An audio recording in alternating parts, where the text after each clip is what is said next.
Selamat berjumpa dengan saya. Pada kesempatan ini, saya ingin berbagi mengenai eh, penerapan psikologi dalam layanan akupuntur, agar saya semakin semangat untuk membuat materi. Silahkan sebelum menyaksikan, klik like dan subscribe. Ya, baik. Ini kita bicara tentang penerapan psikologi dalam layanan. Apa itu? Bagaimana sebenarnya hubungan antara psikologi dan akupuntur? Psikologi adalah ilmu yang mempelajari perilaku manusia. Psikologi mempelajari pikiran, emosi, dan perilaku yang memengaruhi respon individu terhadap pengobatan, terhadap terapi, termasuk akupuntur. Pemahaman tentang psikologi ini sangat membantu praktisi akupuntur untuk meningkatkan kualitas layanan dan efektivitas tindakan yang dilakukan. Akupuntur seringkali melibatkan aspek psikologis dari pasien.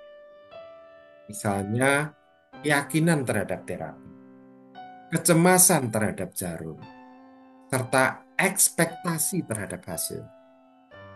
Semua ini berkontribusi pada respon pengobatan, respon terapi, dan pengalaman pasien secara keseluruhan. Nah, bagaimana dengan pengaruh faktor psikologis antara faktor psikologis ini dan pengaruhnya terhadap efektivitas akupuntur?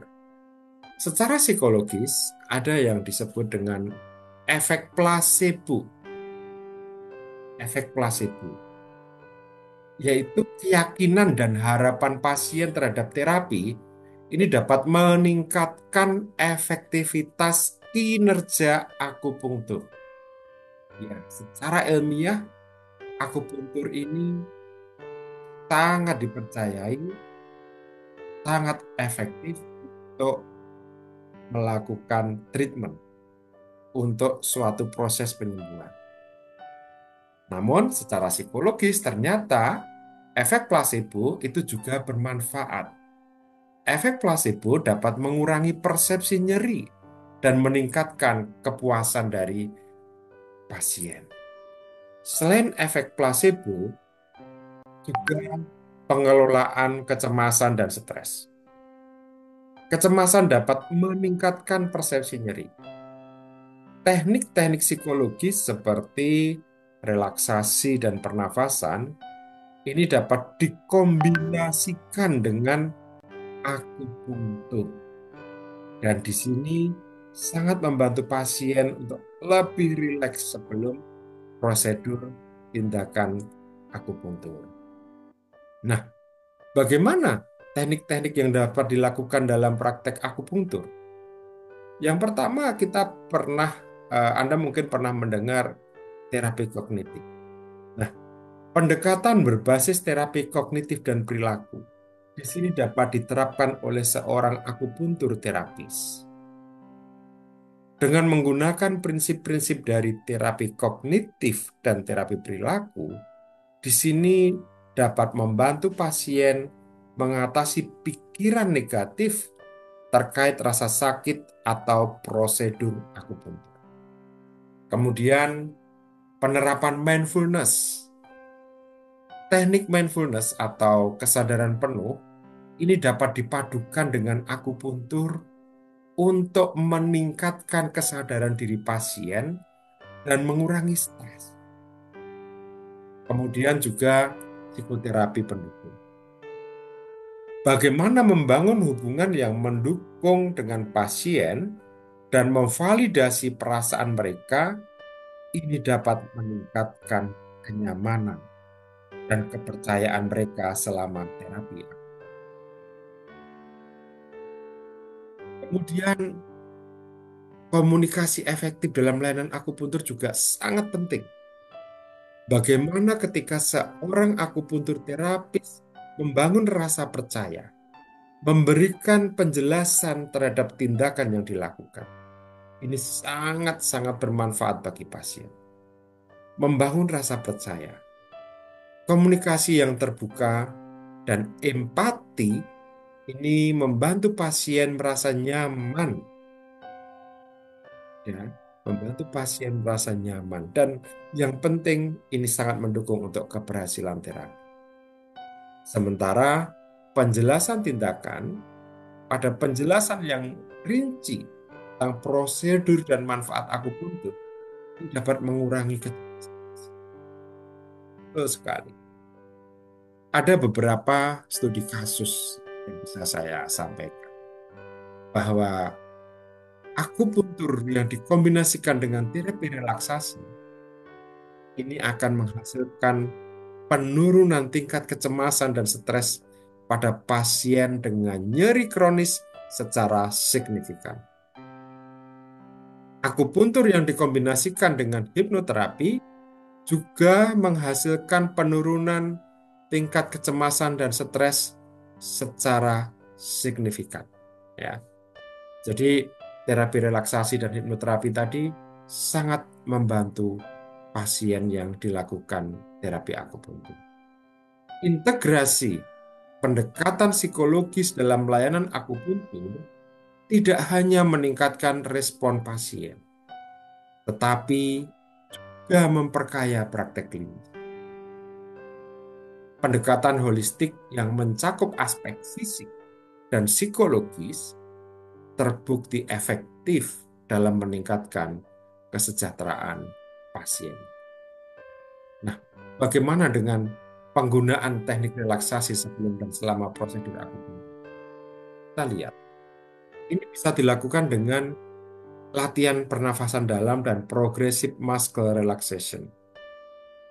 Latihan pernafasan dalam ini sudah dikenal orang sejak lama. Teknik nafas dalam ini dapat diajarkan sebelum dan selama akupunktur, dan ini ternyata dapat membantu pasien lebih rileks.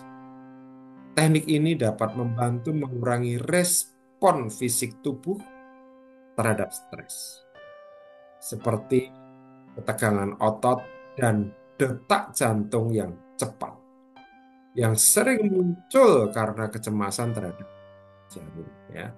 Jadi pasien boleh diajarkan untuk nafas dalam. Tarik nafas pelan-pelan, semampu pasien. Kemudian setelah maksimal dihembuskan pelan-pelan. Pelan-pelan. Diulangi minimal 3 kali. Dan ini akan membuat. Kemudian progressive muscle relaxation atau teknik relaksasi otot progresif, di mana pasien sebelum dilakukan tindakan akupuntur ini diminta untuk mengencangkan dan kemudian mengendurkan otot-otot tertentu. Dan ternyata ini dapat membantu mengurangi rasa tegang. Ini efektif dalam mempersiapkan tubuh sehingga lebih reseptif terhadap jarum akupuntur. Ya. Lebih reseptif terhadap jarum akupuntur. Kemudian, bagaimana dengan implementasi terapi kognitif untuk mengatasi ketakutan terhadap jarum? Ada beberapa cara, yaitu restrukturisasi kognitif dan desensitisasi sistematis.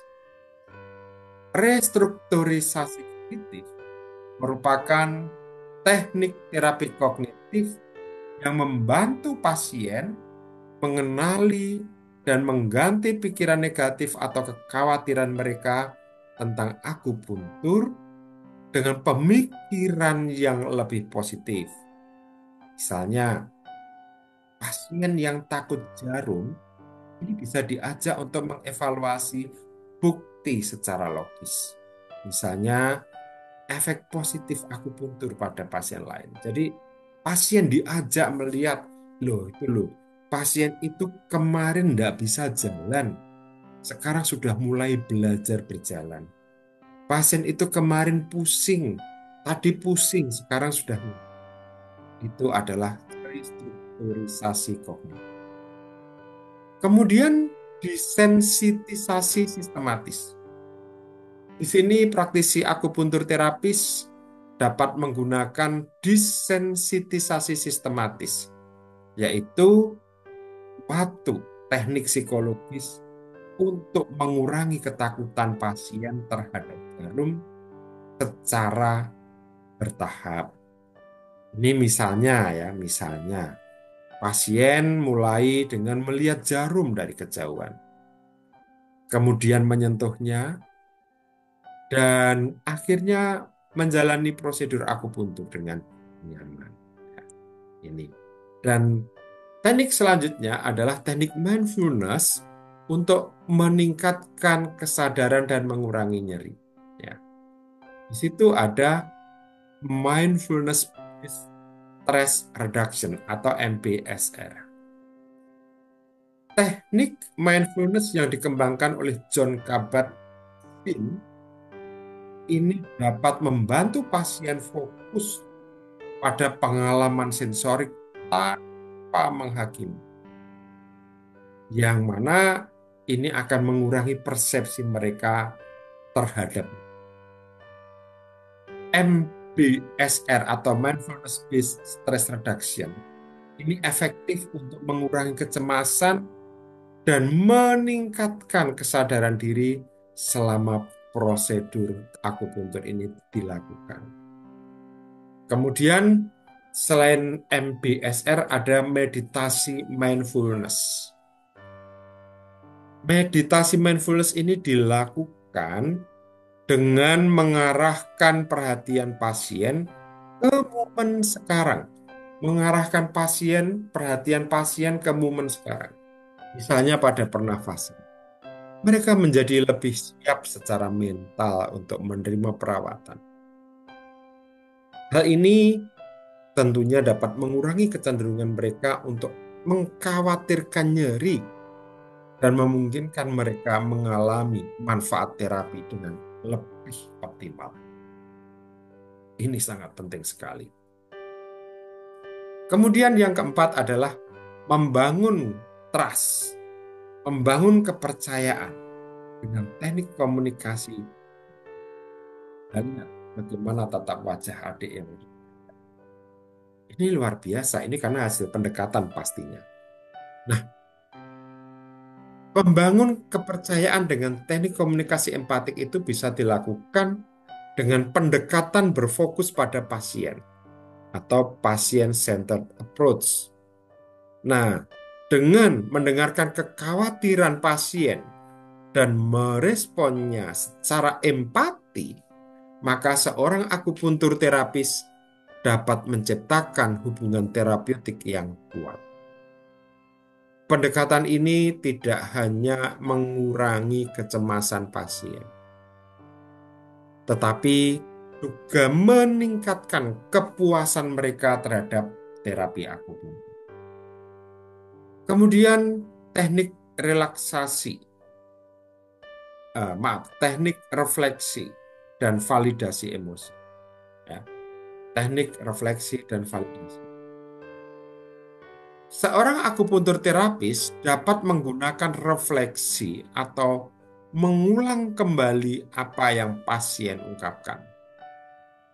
Dan validasi emosi, mengakui dan menghargai perasaan pasien untuk membantu pasien merasa didengar dan untuk membantu pasien merasa dihargai, yang mendukung kesiapan mental mereka terhadap.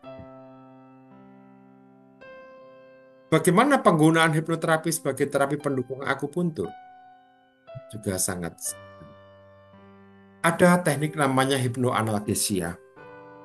Teknik hipnoanalgesia adalah hipnoterapi, ya, tapi difokuskan pada penggunaan analgesia. Hipnoanalgesia dapat digunakan untuk mengurangi rasa sakit. Dalam hipnoanalgesia, pasien dibimbing ke kondisi rileks. Kondisi yang dalam di mana mereka dapat menerima sugesti positif yang bertujuan untuk mengurangi persepsinya. Dan ini sering digunakan untuk terapi komplementer yang mengatasi nyeri kronis atau kecemasan saat akupuntur. Kemudian validasi visualisasi terpandu. Yang pertama adalah hipnoanalgesia, yang kedua adalah visualisasi terpandu. Visualisasi terpandu ini memungkinkan pasien membayangkan gambaran yang menenangkan, gambaran yang menenangkan selama sesi akupuntur berlangsung. Misalnya pemandangan alam atau suasana yang menenangkan. Teknik ini membantu mengalihkan perhatian dari ketidaknyamanan dan stres. Nah, ini sangat penting sekali preedukasi untuk meningkatkan pemahaman dan kepercayaan. Kadang-kadang pasien akupuntur nggak ngerti tindakan apa yang akan dilakukan untuk dia. Di sini saya kemukakan ada dua hal. Yang pertama adalah pemberian informasi terperinci, dan yang kedua adalah mengucapkan testimoni pasien lain. Bagaimana pemberian informasi terperinci itu dilakukan dengan psikoedukasi? Psikoedukasi tentang bagaimana akupuntur bekerja dan manfaatnya. Ini dapat mengurangi ketidakpastian dan kecemasan ketika pasien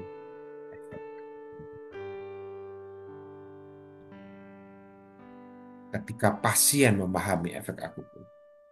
Pasien saat memahami efek akupuntur lebih cenderung untuk bersikap positif dan kooperatif dalam terapi. Sedangkan yang kedua, menggunakan testimoni pasien lain.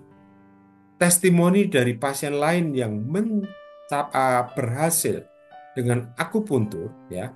Saya ulangi, testimoni dari pasien lain yang berhasil dengan terapi akupuntur ini dapat membantu membangun keyakinan baru pada pasien, terutama bagi mereka yang merasa skeptis atau cemas terhadap efek terapi. Saya kira itu untuk kesempatan hari ini. Semoga apa yang saya sampaikan bisa menjadi berkah, bermanfaat untuk Anda. Terima kasih. Assalamualaikum warahmatullahi wabarakatuh.